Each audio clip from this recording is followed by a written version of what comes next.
I am going to share my screen and introduce you to version 4. You log in as normal, so the page will look pretty much the same as you're used to. There are just a few different things within that. So in your personal page, the first difference is you'll see at the top here, there are 2 menus now. The first menu, the sort of burger menu, has sort of quick links if you have multiple Tahdah accounts, and as well sort of my candidates, my events, courses, etc. Very similar to the one you've already got, they're already there. And on the other menu, you then will have access to the provider accounts that you have, or the organisations that you work with, and you can access your own account here. So basically, for example, we use Cowboy Adventures as our practice or our test account. So I am currently a manager, so it says here mountain training manager for Cowboy Adventures. The same way as I'd be a staff member, so a director or a tutor, for example, for Mountain Training England. So that's there. The other difference here is you'll notice that my directors has gone and it's now my organisations. So if you click on that and then wait, it will come up with the companies that you are linked to as organisations. You can still see your directorship approvals and so on here. So in an actual provider account, you can either click from my organisations or you can go from the menu at the top. So I'm going to play with Cowboy Adventures for a bit. So first of all, you'll see that most of the tabs are still the same as you're used to. So courses, course reports, etc. They're very, very little difference there. The first one that you'll notice isn't there anymore is your address tab. The address tab is gone because it's now within the details tab. So you'll have all the contact details, including the addresses here now. And if I scroll down, if you don't want your address to be visible, you can turn it off. So under the Edit button, you can update any of the details that you need to update, and then down the bottom, oh, sorry, no, it's not, it's here, isn't it? So here you can turn off whether you want the address to be visible or not. So you can also sort of turn off things like your stats, or if you're wanting to hide sort of members of the staff or you're wanting to show them, you can choose whether that's on or off. So that's there. I know I haven't made any changes. Okay. So the other thing that you'll find on this details page is your stats. So the stats historically haven't actually been quite right. So the details now have been corrected, and whatever's shown here, obviously Cowboy Adventures doesn't exist, so we don't actually have anyone that we've trained. But these numbers will be accurate using all of your historical records, and you can see how many staff members are there. Okay, so then the next tab, so the staff tab is now called Our People. So you can see the staff members that you have linked to your account here, and you can see what they're able to actually provide for you. So you can see whether they're a course director or a tutor for certain types of courses, which is new, something you can see before. So we then have courses and course reports. So courses and course reports, very little has changed. The only thing that is different is that we can now add a course director and a course tutor when we're creating a course at the very beginning. We've sent you a separate email about this with the video that will go through the whole process, so I'm not going to focus on that now. It's just to say that the reason we've got this in place is linked to GDPR. Going forwards, only managers will actually be able to see a lot of the candidate details in the D-logs.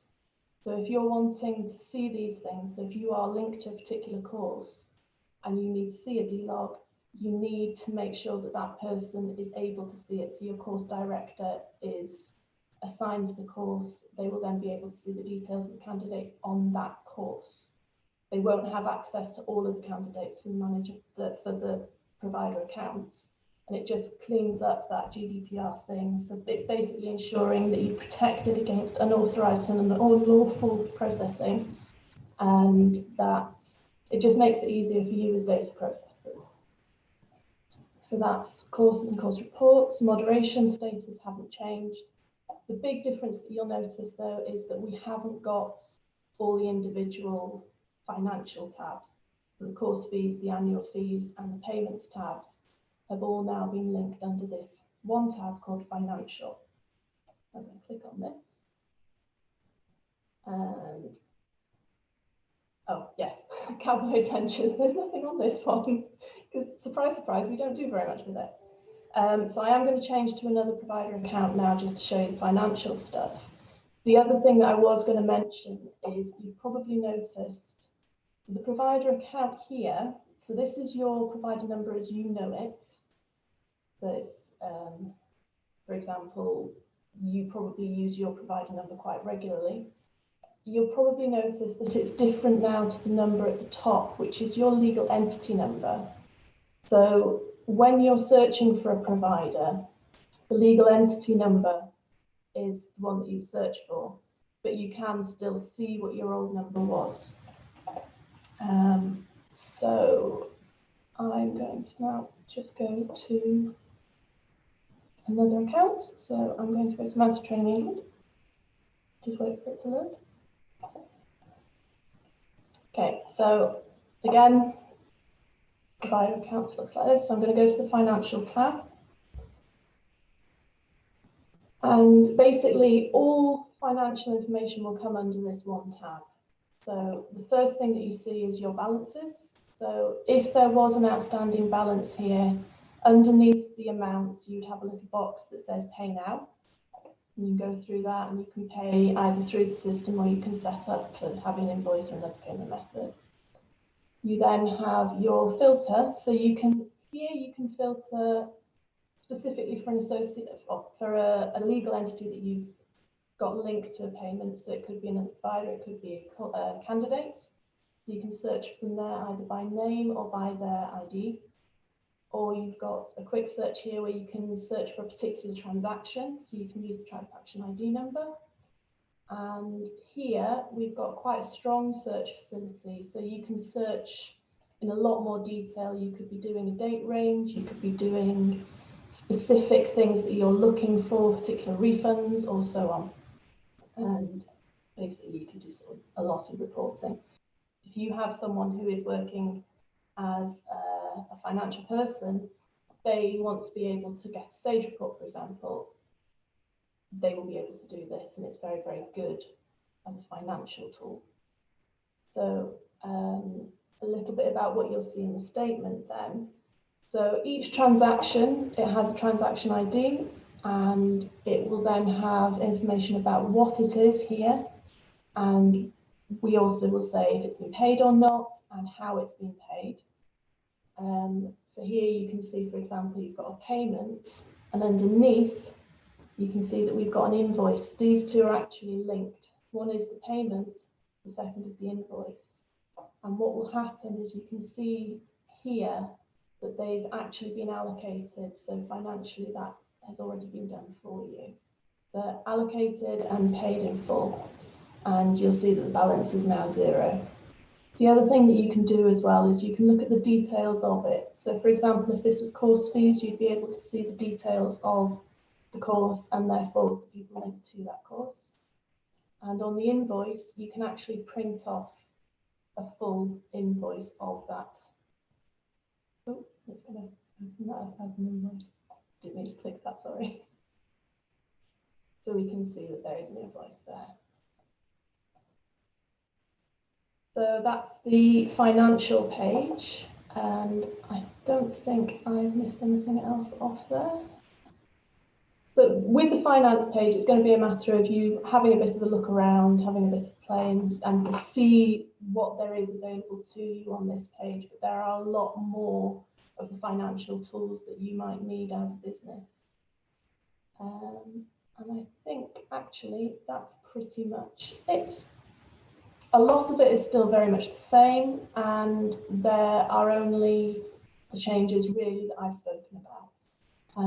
So version 4 has been in progress for a long time. There's been a lot of testing that's been done on this, and we're going live very, very soon. Something else I was just going to mention, Kat, and this really only applies to those of you that work for providers that have multiple accounts. So some providers, for example, Placid Brennan, have 4 different provider accounts because they're approved to do certain courses by certain boards.